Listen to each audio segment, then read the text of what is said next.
the second direction of our questions regarding to audit legislation and regulation. My first question in this field is, do you think that not the state, but the unprofessional practice and behavior of some auditors led the profession now becoming, as we say, an over-regulated, not the state, but bad practice, poor audits, etc.? So I think the simple answer is yes.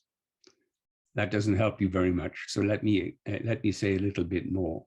State regulation in every country around the world has risen because auditors have failed. Audits of companies that got clean audit opinions show, looking back, which is easy to look back, show that the auditor missed something, that companies went bankrupt, insolvent very soon after a clean audit opinion because the auditor did not do a good job. So I think that fundamentally, everywhere around the world, in every country of the world, the audit profession has regulation, mostly because in the past we have made mistakes. Now, why do we make mistakes? We're smart people. We know what an audit should look like, but we make mistakes. I think there's a number of reasons why we do that. One is that our client, the management, said, I need the financial statements audit report by Friday. And today is Thursday. So you have to finish tonight. Sometimes the auditor forgets that their job is not to meet management's needs, but is to meet the auditor's needs to be satisfied that I've got enough information.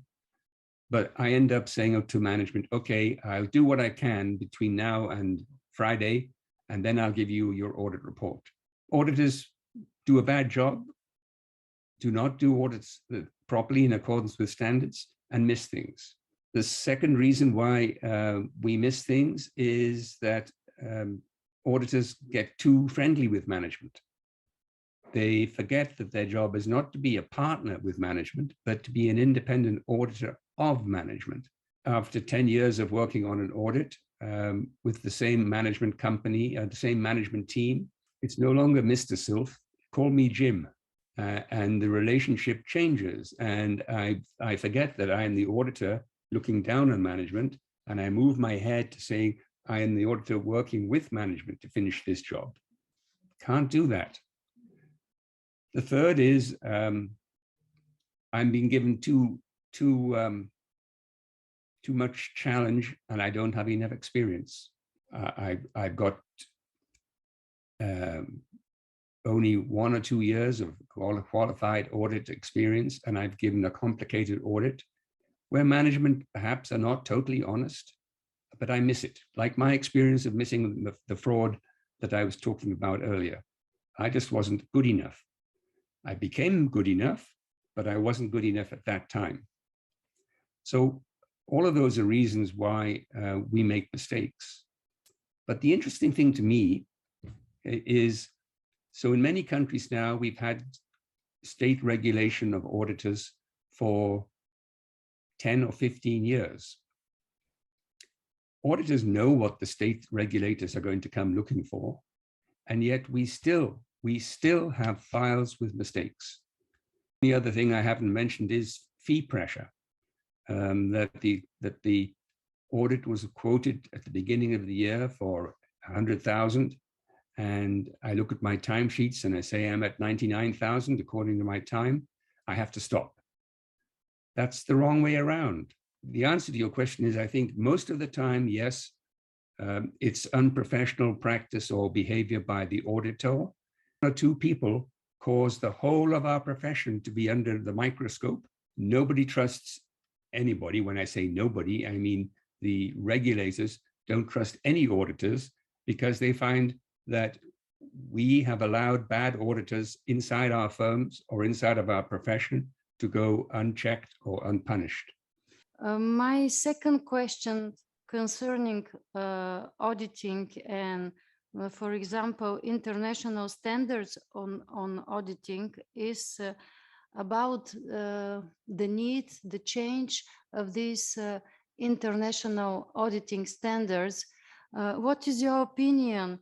How do you see the need for revision of some auditing standards because of digitalization of business, of our professional services, and of course, the new different business models which the companies follow, which are the most important changes that IFAC has to make in international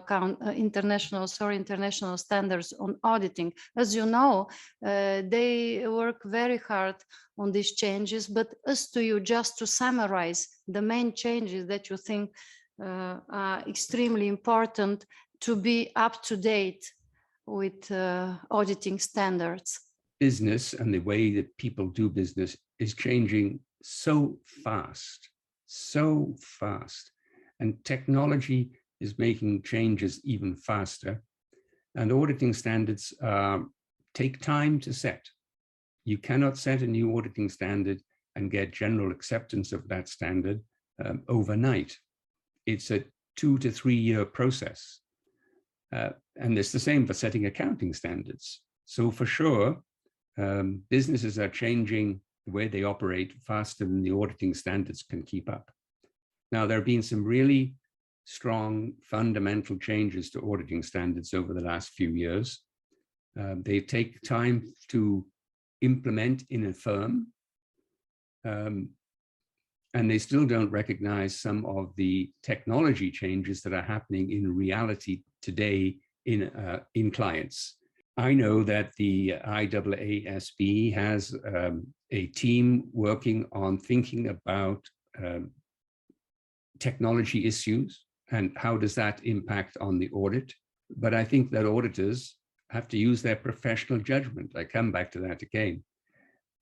They have to use their professional judgment. So let me give you a simple example. If you think about the audit of stock or inventories that we have in the audit standards, and that standard was already in place in 1996 and hasn't changed. And it says that you have to observe physical inventory accounting by the client. What the underlying concept of that standard was is that you need to know that the client hasn't just said, I think we have 1 million value of inventory in our plant in our property, so I'm going to use 1 million. And so what the standard was trying to say when it was written was management has to have a real justification for coming up with that number of 1 million. And many years ago, the accounting system didn't have it recorded on a day-by-day basis. So counting inventory, physically counting inventory was very important. And so it was important for management to come up with that number. And it was important for auditors to see how management came up with that number. Today, the use of drones makes counting inventory quite a lot different from the way it was done before. I remember another audit, gosh, this is terrible. I remember another audit that I was involved in a steel manufacturing company, and they had some very, very valuable completed rolled steel. And I went around part of the plant and I saw this big, huge roll of steel that must have weighed 20,000 kilos. And I said, okay, tick, 1 roll of steel. What I didn't know is by the time I walked around their plant this way, they had loaded that steel on a truck and driven it around this way. And I came to the same steel again and counted it twice. So I said, they have 2 rolls of 20,000 kilo steel because management were trying to lie and hide it from me. So I wasn't very good at how I did inventory counts, and we wouldn't do them that way today. We'd be much more organized. We'd be doing them in different places at the same time.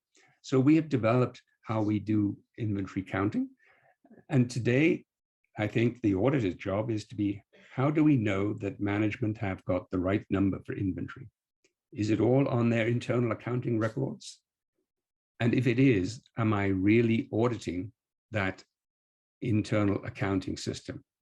am I satisfied that I have done a proper audit of the controls in their system? Not just that they tell me that they have a counting system, that when something comes through the front gate, it gets recorded by the people at the front gate and gets inputted into their accounting system, and therefore it must be there. Is it there? How do we know that management don't actually accept some loss for inventory as a cost of doing business? And maybe this question is too close to the training and preparation and education of auditors using technology. As I read, for example, in the United States, the content of CPA's exams has changed dramatically during several years in the direction to increase the preparation, the training of the future auditors in the field of using technology. Yep. Instead of standardization, standards, etc., etc. Maybe in Bulgaria, we have a lack of preparation. Our future auditors are not enough prepared in using new digital tools, new programs, especially in the small and medium-sized practices. But in smaller practices, this is a problem. Using different tools, digital tools, and connecting and understanding the information system of the client to receive evidence and to make a good audit. This is a serious problem. And again, I do not think that Bulgaria is different from most other countries around the world. Providing current, up-to-date education is very difficult. I used to have a professor who was very pleased that he was teaching not accounting, he was teaching the classics, French, Greek, and Latin. And he said, I'm okay. I learned the syllabus that I have to teach in my first year as a professor, and the syllabus hasn't changed because Latin and Greek as languages haven't changed. So I can teach the same thing year after year after year, no problem. I'm still ending up teaching people the Virgil and the Iliad and all of those things that are classical. But the professor of accounting and the professor of auditing has a real challenge, because not only are the standards changing, but the technology on how to apply those standards and use those standards are changing. So I don't think there's any professor in an economics faculty or in an accounting faculty or in an auditing faculty anywhere in the world that can just say, I have got my course that I wrote and I'll teach the same thing every year to my students. It's just not the world, and that makes it much harder. And I have so much respect for people, and what you taught 5 years ago is not relevant today, not only in terms of the technical content of the standards, but in terms of how it's got to be applied in the real business world. Yes, you're absolutely right. And thank you for these very kind words and opinion about the mission of the current professors in accounting and auditing. In some countries, the syllabus that a professor teaches is set by the state. It's mandated by the state. And that makes changing it very difficult, because I know that in some countries, change at the academic level is very difficult. If I remember my experiences with Brazil, for example, Brazil, the education standard for a bachelor's of economics and to become a CPA in Brazil is set in legislation by the state. And so the academic professors there, even if they want to change what they teach, are not permitted to, because of the requirements of the state, of the government of that country. As an academic professor, you are, wherever you are in the world, under huge challenges to meet expectations from the state, which might be funding the university, and expectations of the students who want to be able to go out and become efficient, effective, and productive members of society. But I have a great empathy and support for what you're trying to do as academic professors.